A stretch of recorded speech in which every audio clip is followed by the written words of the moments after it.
Thank you very much. It's really nice introduction.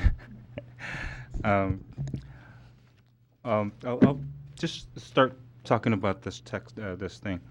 Um, Let me just have you read this part for a while. Basically, this is an incident that happened in 1920s, where an 18-year-old bride, and she had her husband was a 13-year-old and kind of a weak boy, and he got sick, and one day he passed out. Apparently, they said he died, and she cut her finger, and flowed the blood to his mouth, and it resuscitated him. And a couple of days later, he died again, and she cut another finger. And she did the same thing, and he came back alive. And the next day, he died again, and she yet cut another finger. And she did that. He did that, and this time he didn't survive. So she hung herself in the other room, and they saved her. But that's what happened basically. So actually, if you read on, I did. By the time she did this, the third time cutting her finger, this is almost comical. It's like Monty Python Holy Grail movie, the Night of the Black Armor. So this is sort of related to what we're going to talk about today. So what went through the mind of this 18-year-old wife as she kept cutting her fingers off is beyond anyone's imagination. But what she did seemed not so much bizarre at the time as it may sound today. A quick search in the database service in Korean newspaper in 1920s and 30s using the keyword finger cutting, 단지, brings up dozens of stories of this kind. Growing up in Korea in the 70s and 80s, I remember hearing old stories about sons or wives who cut off their fingers or slash out a piece of their thigh to save the life of dying parent or husband, or a wife who killed herself with a silver pocket knife to defend her honor, etc. In the 80s, there was even a weekly TV show called Hometown Legends, 전설의 고향, which dramatized the similar stories that had been passed down in various regions in Korea. I never understood the medical validity of behind such remedies. In other words, whether or not such actions could really work in emergencies. I was also repeatedly told stories about loyal subjects of old days, almost always in the context in which a man was tortured but refused to surrender and obey a new but illegitimate ruler, invariably calling out as his final words, "A true subject would never serve two lords." We do not often remark that we recall primarily through physical sensations until it is brought to our attention by someone like Proust and his Petite Madeleine.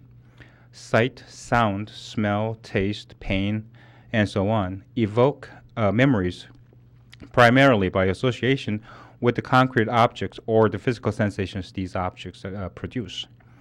And these remembered sensations can often be subsumed into quite abstract concepts such as love, honor, patriotism, and the like. Whenever I think about filial piety, or hyodo in Korean, a mental image appears of one of those self-mutilating sons or someone who is trying to make impossible possible. It's kind of also like having spent my college years in the 80s in Korea.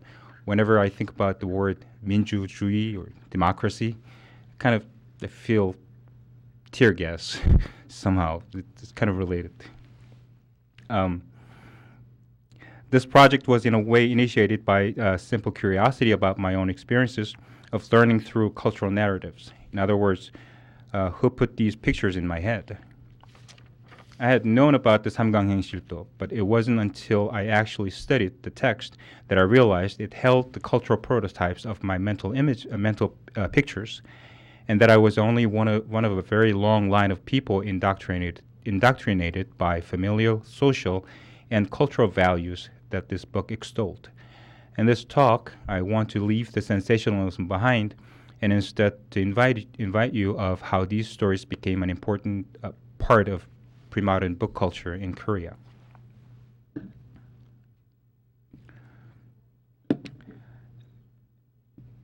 In 1428, a man named Kim Hwa in Jinju, the southernmost region in Korea, killed his own father.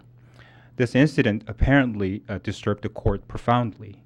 Devastated and blaming for such a heinous thing to happen on his own failure as the king, a thing a Confucian king should do, King Sejong, who is also familiar to us as the sagacious king who invented Hangul, the Korean writing system, consulted with his ministers about what to do about such occurrences of moral depravity in his regime.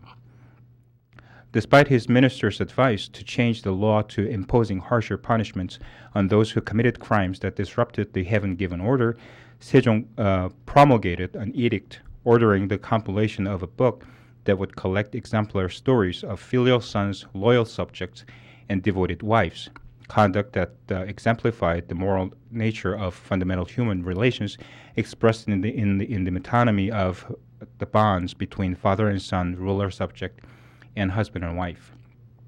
He named this book the Samgang Haensil-to, or Illustrated Guide to the Three Relations. Confucian moral primers meant to transform the mores of people were not unprecedented. In China, biographies of moral exemplars have always been a prime constituent of ethical teachings, such as the 24 paragons of filial piety, 24 Sixiao, and biographies of exemplary women, 典女传. The reason that this patricide shocked the court and the king so deeply was that the new dynasty, Choson, which had been launched by Sejong's grandfather. Sejong was the fourth king of Choson. Was founded by a group of Goryeo elites, the previous dynasty, who had strong visions to build a reign run solely by Confucian ideals. A son killed his own father was an incident that assaulted the very core of Confucian ethical doctrines on which Sejong strove to found his dynasty. The bond between father and son is the foundation of families on many scales: personal, extended, and in Confucian patriarchy, national. Family is not just a set of members connected by blood, but also the foundational exercise of rights where social meaning begins.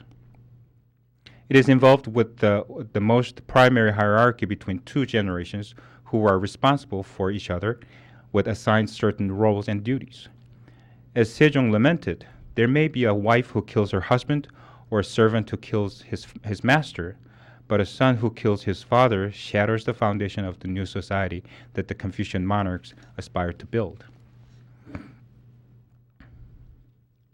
After its first publication in 1434, its text was subsequently re-edited, recarved, and reprinted numerous times over the next centuries. There are four major publications of the Samgang Haensil-to, from which many further editions were made. The Samgang Haensil-to was known as Choganbon, initial edition, and of 1434, and the Samgang Haensil-to is the same title, but it's commonly called as a reduced interpreted edition, Sanjang Onhaebon of 1490, and a sequel to Samgang Haensil-to, Sok Samgang Haensil-to of 1514, and the Dongguk Shinsok Samgang Haensil-to, the new sequel to the Samgang Haensil-to from Korea of 1617. As you can see, there's some changes made over these different editions. As King Sejong specifies repeatedly, the initial publication of the Samgang Haensil-to was to instill Confucian ethics in society, or to transform people morally through ethical teaching, or 교화. It collected a total of 330 stories, 110 for each category, each in narrative text as well as poem and or eulogy. But the problem was that it was written in classical Chinese, the only literary language available at the time. The court was concerned about the book's impact on the general population outside the elite literati, most of whom were referred to as the ignorant men and women, ubu ubu, or yifu yifu in Chinese, which, by its Chinese coinage, referred to mean or base people who did not have time or resources to develop ethical knowledge. Linguistically, these illiterate people, I can show you. This is the initial edition. Was like there's only Chinese text and illustration. Linguistically, these illiterate people of Choson suffered a double bind. They could not read, and even if someone read out loud for them, it would still make no sense to them. Hoping to help the illiterate, court editors added to each story text a full-size illustration occupying one side of the folio containing multiple scenes from the story. The court also expected in its distribution that literate members of the family or teachers of the regional schools would read and explain the text in Korean for the illiterate audiences that would include men, women, and children. The role of these reader teachers was crucial, for they created another text for this book, each time an actual reading took place. In other words, the oral text. The invention of Hangul in 1444 could alleviate the court's concern about teaching Samgang Haensil-to to ignorant masses by providing the text in colloquial Korean, which was done in 1490 edition. The court also decided, for easier storage and distribution, to reduce the size of the Samgang Haensil-to to a third of its bulky original by trimming down the number of the stories.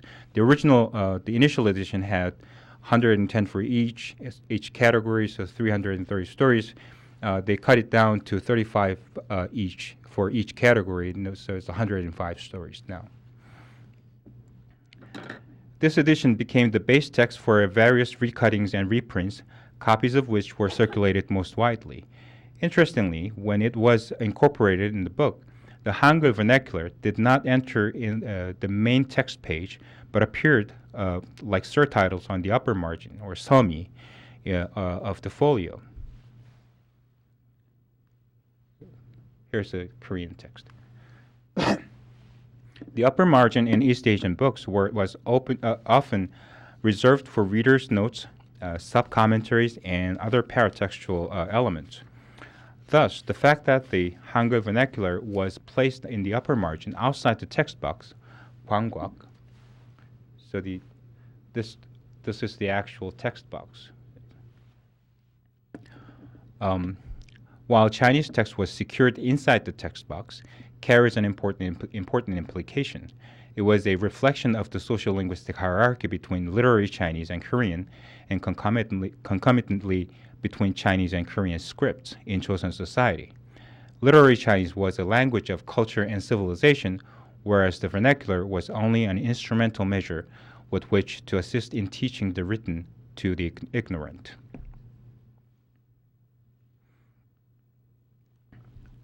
This is a fold-out image of the folio. So the previous one is an actual bound form. And this one is the fold-out folio image. The next one, the sequel to the Samgang Haensil-to of 1514, collected additional contemporary examples, in other words, those from the Ming China and Joseon Korea. Its physical format and layout repeated those of the previous editions, but this edition contained far more Korean stories than Chinese ones, indicating the focal point was moving from China to Korea. The new sequel of 1617 was a massive project that collected more than 1,500 stories in 18 volumes and 18 fascicles. It repeated the format of one story per folio, each of which was comprised of an illustration and verbal text written in Chinese and in Hangul. But the Hangul text finally moved down inside the text box, standing right next to the classical Chinese text. So you can see there's Hangul text, there's classical Chinese text, and interestingly, the Hangul text is one character space lower than the Chinese text. So there is there is a hierarchy between the two scripts. this story is kind of an interesting story, one of my favorites. Um, so this husband and wife, the husband was uh, he said he's going to sleep outside the gate. It's supposed to be a good day, auspicious day. So they have this custom that the night before they sleep outside to greet the day. So the wife went in to prepare some food, and she heard screaming. And apparently a tiger came down to the village, and it snatched away her husband. So she tracked him down and beat the tiger with a club in 60 paces. And finally, she saved the tiger, saved not the tiger, but the husband. So, the husband already passed out. So they came back, and a couple of days later, the tiger came down again. So she came out, and she scolded the tiger sternly. I heard tigers are supposed to be spiritual animals, and how can you do this kind of things to us? And the tiger apparently understood and left. And before the tiger left, he bit off the bottom of the pear tree in front of the house, and the tree died. It's sort of a marker of that this story actually happened.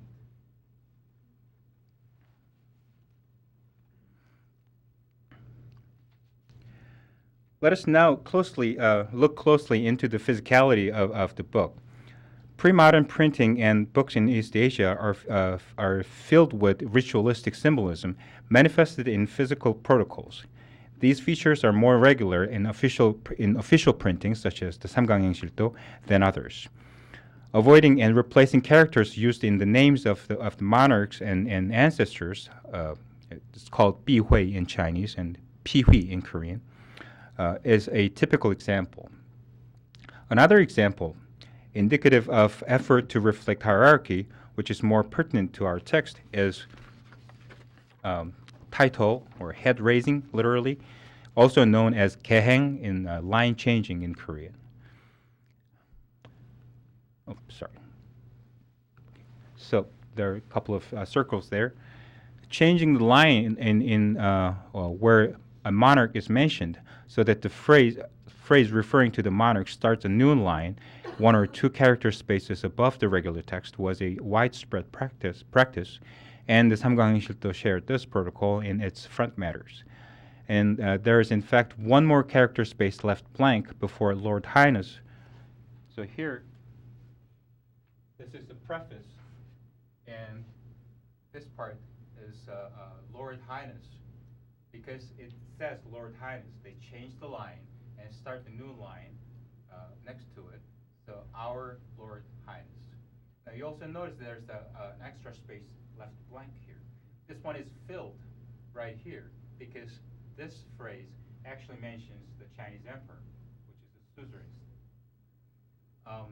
Even when it was just a verb, meaning our Lord Highness ordered, so for the verb they changed the line too. And here, when the text mentions the servant, then they add this character shin, which means servant, but notice that it's a smaller size character, half the size of the regular character. And he was actually mentioning that my great-great-grandfather, this person. So my great-great-grandfather, who was also a servant, so there's two shin showing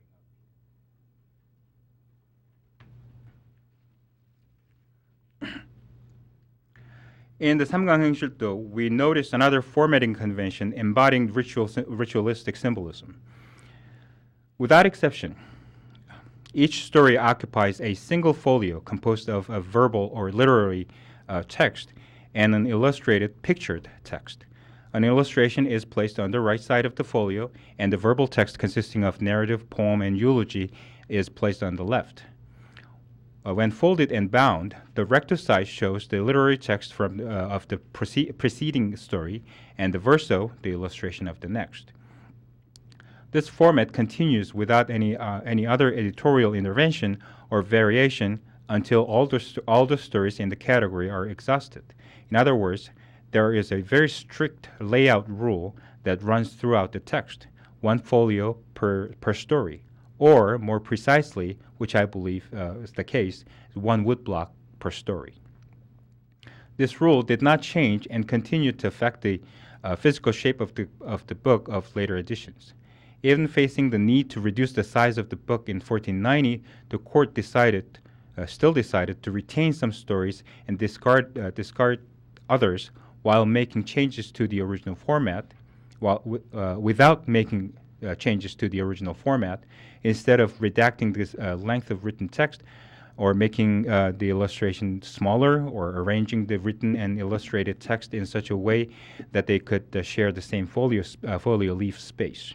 Moreover, when the court first added the vernacular text after the invention of Hangul, it did not change the layout to accommodate the additional text on the main page, but used the upper margin to integrate it. Even when the new sequel was compiled, excuse me. So this one. And Hangul and classical Chinese text occupied this main page side by side, the editors still maintained the principle of printing one story per block by making the written text shorter and increasing the number of characters carved onto the blocks.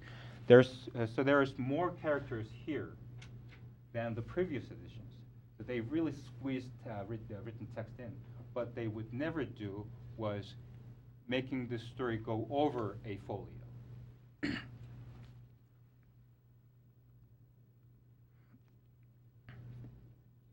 What can explain the layout principle of one folio per story? As a physical site that perceptually simulated valiant examples from the history, in order to encourage readers to righteousness, each sheet functioned as an enclosed space dedicated to one virtuous moral hero. Each folio first presents the images of the hero in action, occupying the entire page, and this illustration reserves the upper right corner for the title of the story here, and which introduces the hero rather like a tablet in a shrine. The visual representation can then be compared to murals or statues. Following the illustration, the written text resembles a memorial describing the moral deeds of the heroes after their induction into the shrine. In other words, these folios were commemorative tributes to moral heroes, where their achievements were first visualized with pictorial highlights, then narrated in a solemn language, and finalized with accolades, in other words, poems and eulogies. Each folio thereby encapsulates and reenacts the hero's life so that the readers may experience each sheet like a visit to a shrine.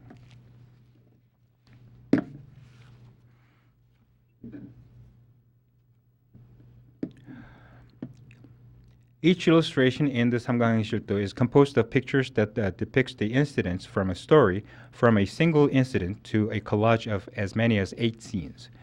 Within a single illustration, scenes are divided by cloud edges, buildings, walls, fences, or by natural borders like mountains and rivers. In other words, illustrations simultaneously presented scenes from the narrative within one page, which brings to mind modern comic books. Including multiple scenes in an accompanying illustration makes more sense if they are there to enable an illiterate audience to follow the story through visual clues. But the arrangement of the scenes often fails to match the narrative sequence of the story. First of all, the direction in which the scenes flow appears to be arbitrary. Whereas in some stories, the scenes in the illustration move from top to bottom or bottom to top. In other cases, scenes are placed randomly.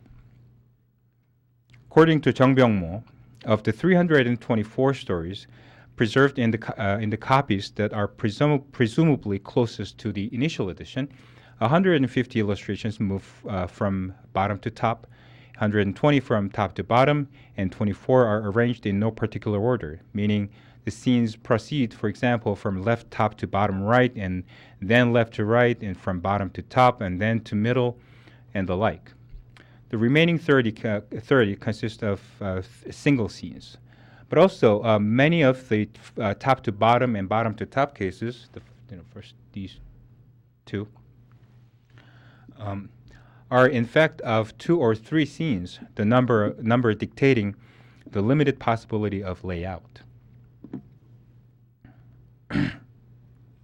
The story of a devoted woman, Zhao Yuanjiang, of Han China, shows an example where scenes flow from bottom to top.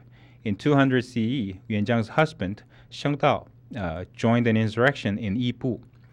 When the revolt failed, husband and wife were captured and faced death.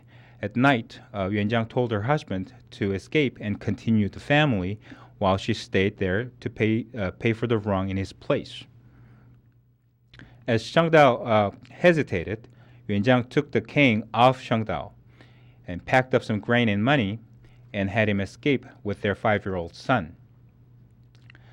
Yuanjiang spent the night in prison in place of Sheng Dao, responding to the guards without making mistakes. So whenever there's a roll call, she said, yeah, and they were fooled. So thinking that Sheng Dao must have run far by then, Yuanjiang told them the truth the next day, upon which she was immediately executed.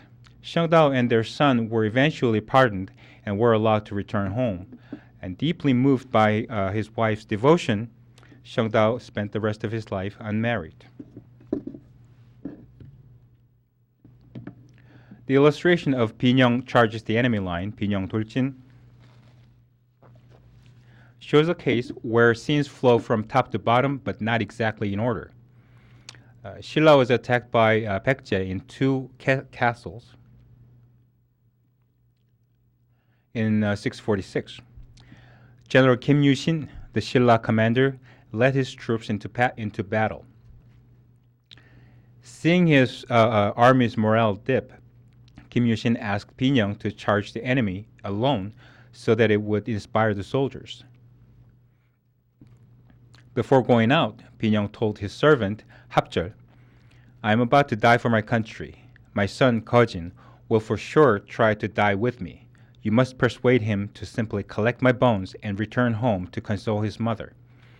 Binyong then charged and was killed, at which Kojin, despite Hapjeol's effort to stop him, followed his father's fate, saying, How is it filial to do nothing when my father has been slain?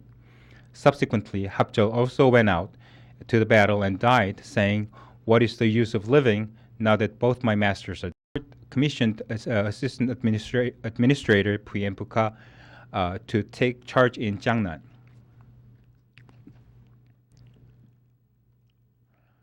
Together with Li Guofeng, the attendant censor.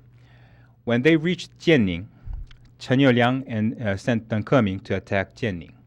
Guofeng ran away, but Puyen Puka said, I came here bearing imperial orders. Even if I leave, where would I go? I pledged to survive or to perish along with this fort. Battling in resistance for 64 days, he defeated the attackers. The court summoned him back the next year and appointed him pacification officer of Shandong and had him defend Yidao. The Ming troops pressed the border, and Puyen Puka battled for the fort. The fort fell, and his adjunct Pingjiang Bao Bao went out to surrender. Puyen Puka returned to tell his mother, Your son cannot fulfill both filial piety and loyalty. Fortunately, I have 2 younger brothers, and they should nourish you. He paid obeisance to his mother and then went to the office. While he was sitting on the platform, the commanding general of the Ming army summoned him a few times, but he didn't go. Later on, the soldiers tied his hand behind his back, and Puyen Puka said, I am a presented scholar, Jinshi, in Yuan court and an official of the highest rank. Things have come thus far. why go on living? Eventually, he died without submitting to the Ming. His wife, Aluchen, threw herself into the northern well with their son in her arms. His daughter, his concubine, and his granddaughter all drowned themselves accordingly. The wives of his two brothers, each with their sons, along with their maids and concubines, all drowned themselves in the southern well. I guess that was the other way, should be the other way around. Examples where the flows of scenes in the illustration does not follow any conceivable order are fairly frequent in the Samgang Haensil-to, and it is hard to imagine how these illustrations make sense, with or without the written text. Without the written text, or without the recounting of the story, the viewer would not be able to identify what each scene was depicting, and even along with the text, the illustration would provide little assistance to the viewer in following the flow of the narrative.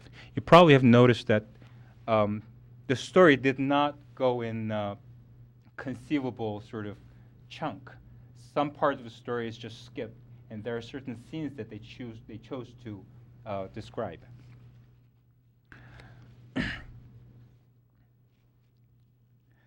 The absence of linear connection from one scene to the next thus creates a gap between the text and the illustration. Yet since there are also illustrations that do follow reasonably linear directions, upward or downward, it is perplexing that we cannot detect a rule as to how to engage visual sequence consistently throughout the book.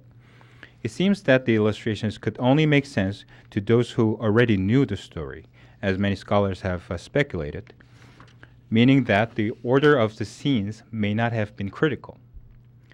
Even if this were so, however, there's no reason to arrange the flow of scenes so irregularly throughout the book. One possible explanation is that there may have been an underlying sequence, but the editors had to alter it at times for some compelling reasons. A recent study by Jo Hyun-woo entertains this possibility.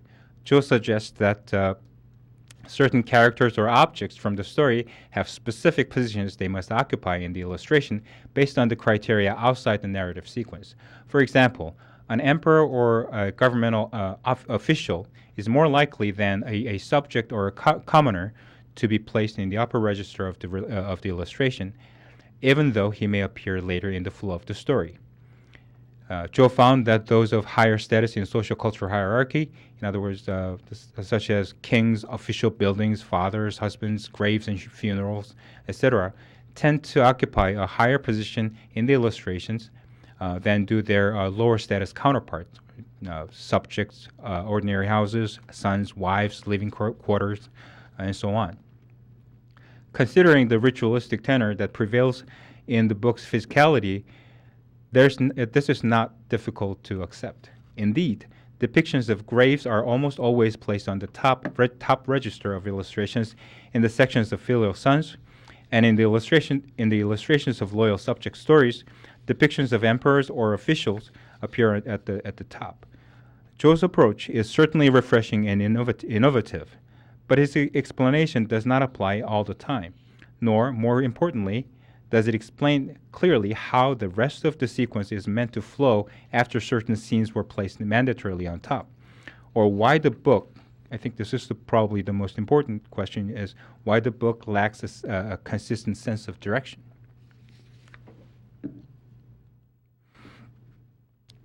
We now need to think about the reading practice of this text. It is not easy to gauge a literacy rate in pre-modern societies. The task is even more complicated for East Asian societies where the literary language was basically written Chinese, that is, a literacy based on the number of Chinese characters, which is an open set of infinite number of graphs that one knows. Taking also into consideration the fluid use and semantics of Chinese characters, as well as the heavily context-dependent syntax, the literacy based on written Chinese should inevitably be measured by degrees, rather than either or, so like marginal, moderate, and advanced. At any rate, the early Joseon literacy must have been very low, for literacy and literary life were mostly the concerns of the Yangban literatus aristocrats, and it is generally accepted that Yangban occupied no more than 3 to 5% of the population, while commoners, excluding slaves and lower class, took up 40 to 60% in early Joseon. So the Samgang Haensil-to thus was in a tough game, since it targeted people both inside and outside the literate Yangban circle. It was a book that the majority of people could not read at all. Even though the vernacular script Hangul was added from the 1490 edition on, the ignorant men and women could not be expected to read the text. Any kind of literary life did not start outside the literati circle until after the 17th century, and even then, Hangul was hardly a book language, no better than a private script to write letters or an ancillary measure to paraphrase Chinese text. The Hangul text added in the upper margin were also to help these illiterate members create oral text to explain the Chinese text to the illiterate audiences. The editor's anticipation that a literate person read the written text and interpret it for illiterate audiences in the vernacular must also have affected the formatting of the illustrations. So what I think is that the vernacular text on the top margin was not for the illiterate or commoners or lay people. It was actually for the people who would read and explain the stories to the illiterate audiences. So there are two activities engaged in the reading in the Samgang Haensil-to. One is reading of the written text by a literate, let us call him or her a reader teacher, and the other, the final consumption of the text by the illiterate audience. These two readings are based on two separate texts, one written in literary Chinese and one orally created in vernacular Korean by reader-teacher. The latter, the oral text, is understandably fluid, being rendered anew each time the reader-teacher interprets the written text, written story. Such interpretation, beyond the level of mere linguistic transformation of the text, would have been accompanied by an explanation of the story, appropriating didactic lessons from it, and, if necessary, repeating, emphasizing, and reiterating parts of the oral text, plus perhaps even some performative innovations to contextualize the lessons. So if you can imagine a room where a grandmother, for example, looking at this book and explain the story, and she could every now and then contextualize it too, like you were whining to your mother the other day, and remember that, and see this, hear this story, that kind of things. Then, which of these reader groups, or readings for that matter, were the illustrations intended to serve? King Sejong's own words in the directed intention on distribution, 반포 교지, states the following. I'm just bringing out the underlined part. Nevertheless, concerned that ignorant men and women would still not become easily well-versed, I ordered the addition of illustrated images. And he also said, I hope children on the street and housewives in alleyways all come to know it with ease. The court's intention was clear. The illustrations were to help the illiterate and the ignorant, which in turn means that the illustrations were supposed to work with the oral text rather than the written. The preface to the Samgang Haensil-to by Kwan-che resonates the king's intention. Again, the underlined, the text should be able to make anyone, whether wise or stupid, noble or base, child or woman, view it with pleasure and practice it what they perceive there, and open and appreciate its illustrations by which they can imagine the scenes. Perhaps this explains why the illustrations show such inconsistent sequence of scenes, defying the order of events recounted by the written text. The literate and illiterate were situated in two very different textual realities, one in literacy and the other in orality. As Walter Ong has once famously cautioned, I'll just read the underlined part, Orally presented, the sequences are always occurrences in time impossible to examine, because they are not presented visually, but rather are utterances which are heard. In a primary oral culture, or a culture with heavy oral residue, even genealogies are not lists of data, but rather memory of songs sung. Texts are thing-like, immobilized in visual space, subject to what Goody calls backward scanning. So the time sequence inscribed in written script inevitably follows the way our consciousness habitually examines and analyzes, dividing chunks of reality into event-sized pieces and sequencing them so that they can be listed and scanned. Stories in the Samgang Haengsil-to are either taken from the records in the long tradition of classical Chinese, a written language that epitomizes what Ong might have called grapholex, or created by modeling their transcription after such records.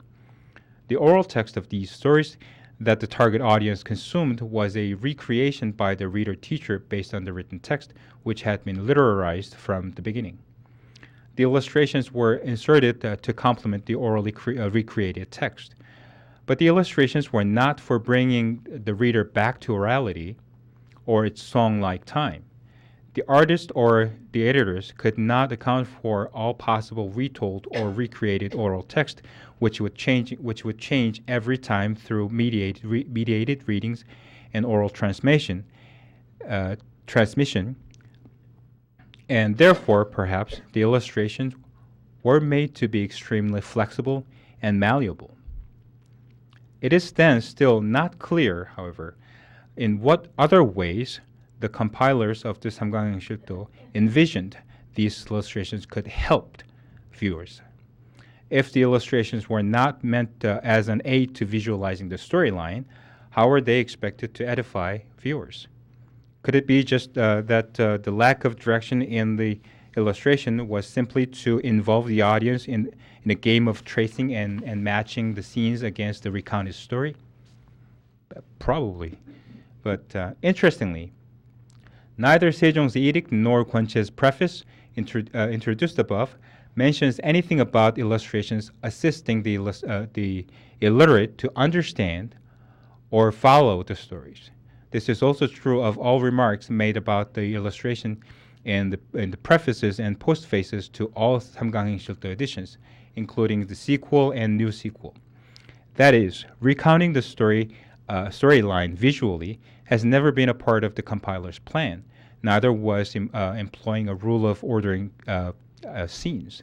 Instead, compilers emphasized that the illustrations should create vivid impressions of the stories in the reader's mind. In other words, they should bring an immediacy to the story, rescuing it from the past and placing it in the present. In Gwenche's words, they were to be appreciated to make readers, regardless of their literacy level, imagine the scene and, as a result, be inspired to fulfill their own moral responsibilities. They seem to suggest that the ultimate purpose of including illustrations was not in making readers understand, but in causing them to act. Remarks made by Sejong and Gwenche afford some insight into this matter when he says that for those who open and appreciate an illustration by imagining the scene, the images will make them feel and bring out the shared mind of goodness.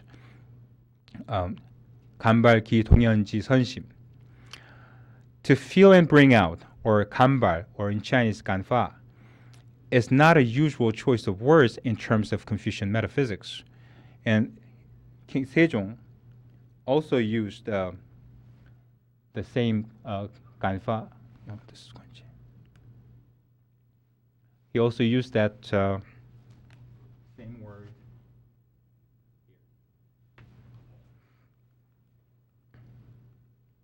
Oh, it's here. Juxi's philosophy of mind maintained that the heart-mind, xin, controls moral nature, xing, and emotion, qing, which is a maxim that was developed by Zhang Zai, echoing the long-standing notion about the affect of text on the human emotion and moral nature that had already been affirmed since the beginning of Chinese literature, as early as the great preface, 大序, to the Book of Poetry. The philosophical discourse parallels a value of text production here, as was put forward in the Doctrine of the Mean, 中庸. Moral nature, which is endowed in all human beings by heaven, is in an unmanifested 未发, not yet brought out state, but contains morality in its potentiality. Emotion, in contrast, is in a manifested, or 已发, already brought out state in which diverse consciousnesses, moral, intellectual, and aesthetic, including feelings such as happiness, anger, sadness, and pleasure, come into reality. The manifestation of conscious feelings is instigated by interacting with and responding to, in other words, 감 or 간, to feel, exterior beings, 물 or 우. The shared mind of goodness that Guanche mentions thus refers to the moral nature in the unmanifested mind, and viewing and appreciating the illustrations is expected to bring out the moral consciousness by way of feeling in the form of emotion.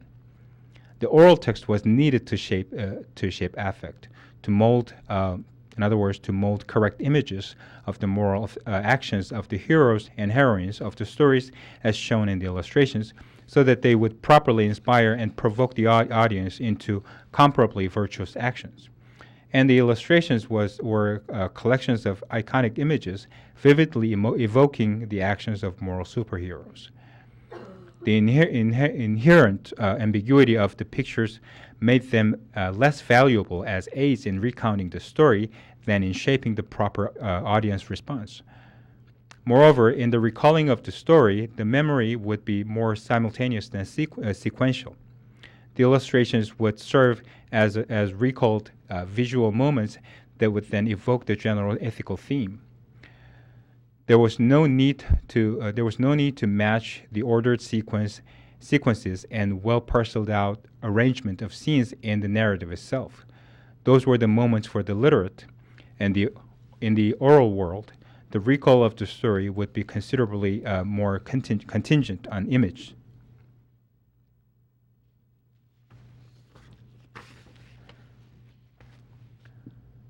With iconic pictures, the Confucian compilers expected to induce moral actions through exempla.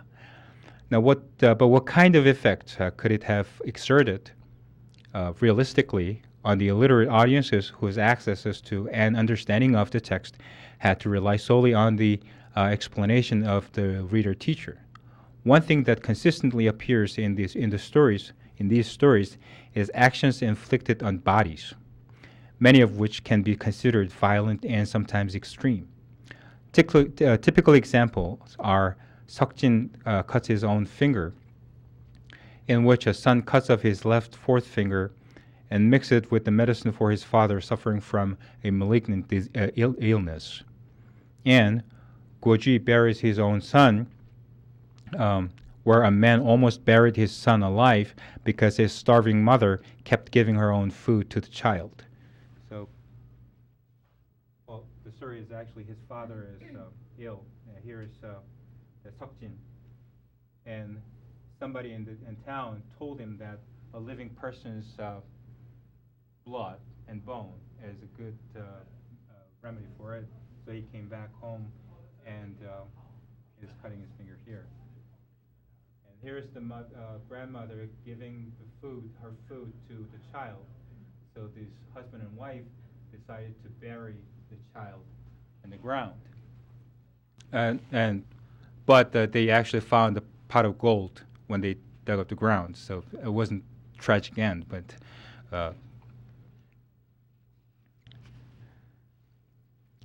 I'm sorry. These actions are direct and decisive. So are their depictions in the illustrations. Equally noticeable is that these scenes repeat in the stories as recurring choices of action. In the name of filiality to the parents, loyalty to the rulers, or devotion to husbands, the heroes and heroines of the Samgang Haensil-to continued dying horrible death, severing their fingers, sacrificing their children, slashing their thighs, sucking on someone's abscess, tasting someone's stool to check on his or her illness, looking for something impossible to find, like bamboo shoots in the middle of winter, and jumping off cliffs, keeping vigil at graves, saving someone from wild animals, offering their own lives in place of others, and so on. Now, these are some repeating scenes that I collected from different editions.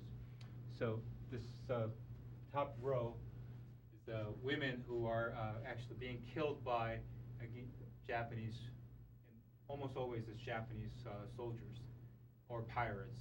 So you actually can see the poses, the structure is quite similar.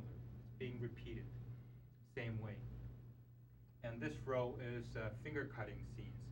And you also notice that there's always this ill parent, and there's seen almost the same pose like this. It's being repeated, and you also notice there's this sort of like a walls between the two, from the parents, so they're not supposed to see what the child does, but you're doing it without them knowing it.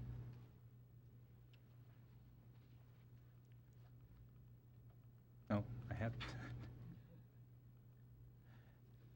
And this row is keeping vigil at grave, which in Chinese is a lumu, or in Korean is yamyu. Is when a parent dies, you build a hut right next to the grave, and you live there for usually 3 years. So these are the scenes. And also you can see that it's almost identical. There's graves, and you kneel down. The scene is always kneeling down. And the tiger fighting scenes are here. Again, it's always tiger. There's no other wild animal that shows up here. It's kind of strange. Also, the club. Always a wife or a son, and saving the loved ones here. But the tiger is on top of the person here and here, and they just chase off the tiger with clubs.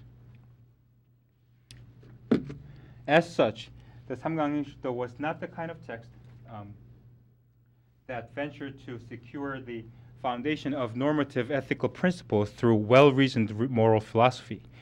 It dealt directly with common folks who were admittedly not ready to engage in such philosophical and literary deliberation because they were uncivilized, illiterate, immature, or simply ignorant. Each story of the Samgang Haensil-to is a moral scenario introducing an episode presumed to materialize or embody the doctrinal axioms of Confucian ethics, but constituting an ethical drill, or what John Dewey might call a dramatic rehearsal. A dramatic rehearsal is an imaginative deliberation in which we put ourselves in different scenarios and alternative circumstances so as to ponder them constantly and realistically, taking into consideration situations in our own lives. And this imagination continues until we are stimulated to act. Dewey's theory of deliberation and dramatic rehearsal was far from being cephalocentric. Neither were the stories in the Samgang Haensil-to. It did not attempt to explain the moral laws, but rather displayed how moral actions were performed in real life. To that extent, the Samgang Haensil-to was an orthopractical text as opposed to orthodoxical text. A text showing how to do the right thing at the right moment through its verbal and visual continuum, literary, oral, and imaged. Thus, the Samgang Haensil-to illustrations worked on people's memory. It was not just the memory of how the story went or its moral message that the book's editors aimed to emulate, but the kind of memory that would make audience relive the experiences of moral heroes, experiences that could never be explained or articulated, but only shown. In this regard, the Samgang Haengsil-to is different from Confucian primers like elementary learning, xiaoxue or sohak, and the classics of classic of filial piety, xiaojing or hyogyong, which explained through reading, albeit to rudimentary learners, the teachings of classics or ethical principles set out by the sages. The Samgang Haengsil-to was not so much a text for readership, but for viewing and experiencing. Perhaps that was what made our 18-year-old bride, whose story I introduced in the beginning, cut off her fingers for her dying husband. The memory of the stories that she was told and retold of those moral superheroes. Not only was the Samgang Haengsil-to circulated widely throughout Choson, but similar stories also continued to emerge in Choson society. The new sequel to the Samgang Haengsil-to in 1617 edition contained over 1,500 stories, all of Korean cases, in which we are overwhelmed by story after story depicted in surprisingly uncaring and crude manners. Joy has her head cut off, Joy Chamsu, as one epitomizes this. The text states, Joy was a resident of Chungju, a daughter of guardsman Choi Mak-jong, and a concubine of student Hong Jong. She was captured by Japanese bandits who wanted to dishonor her, but she firmly resisted and would not obey them, whereby the bandits killed her 7-year-old son first, and again would violate her. So Joyi scolded the bandits in loud screams, and the bandits in anger cut off her forelimbs and head and left. That was the text, what the text is saying.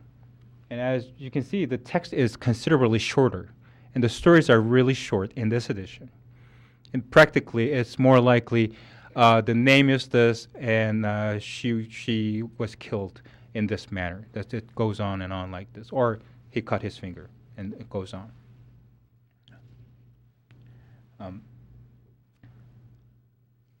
In the upper scene, a Japanese bandit is seen on her shoulder as if he is about to attack her. Joey, protecting her child behind her back, is screaming back at the bandit. I wonder if you can see it. She's actually screaming